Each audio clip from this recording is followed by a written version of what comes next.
Hello everyone, Strong Mom here. Welcome to part 2 of physical abuse. And where I left off, the police officers didn't know what to do, who to arrest. And one finally pulled me aside and said, "Hey, do you want to press charges?" And I said no. And the reason why was because in the military, the military doesn't really like drama. So we were both officers at that time. So my husband would have gotten in trouble because he would have missed work the next day because he would have been in jail. And when two people are married, if one person gets in trouble, then it's kind of difficult for the other person in the military. So I didn't know what that would mean for me professionally, and I didn't know what it would mean for me personally if he actually was taken to jail, because I had already survived a terrible ordeal the night before. So anyway, he apologized to me, my husband, later, saying that he's sorry, and he gets so angry and he can't help himself, and he said, "Promise me we'll never talk about this again." So over the years, he's still abusive.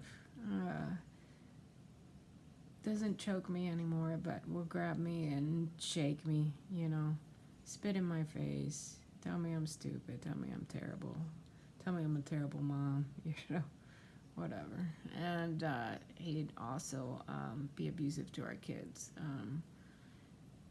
Once he spanked our oldest so much he left bruises, and he realized that that's physical evidence. So he stopped doing that and started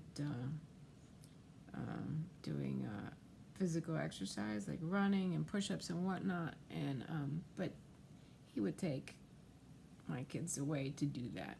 Oh, we're gonna go at the park and do this. But the oldest would just come back so beat, so destroyed. Like, it was beyond what they should have done as far as physical activity goes, for their age. And I think I said this once already. My poor oldest, he took my oldest and just yanked them off the top bunk one day and just threw them on the floor. Little kid. They were 5 at the time. So just, and then excuse it as, "Oh, see, this is what happens when you do this or when you do that." Yeah, just, it didn't end. The most recent one was, and I think I said this before, we went to a movie theater with friends, and I laughed during a part where, this was 2019, I laughed during a part where he thought I shouldn't have laughed, and he was sitting next to me, and he grabbed me, and he shook me silent, and I just cried in a movie that was supposed to be funny, and our friends afterwards were like, what's wrong? And I told on him. I said, he shook me silent. Can you believe that? And then he was so angry. And that night, we came home and I got it. And he yelled at me and he spit at me and he picked me up and he shook the shit out of me. And, and then he acts like our kids can't hear that.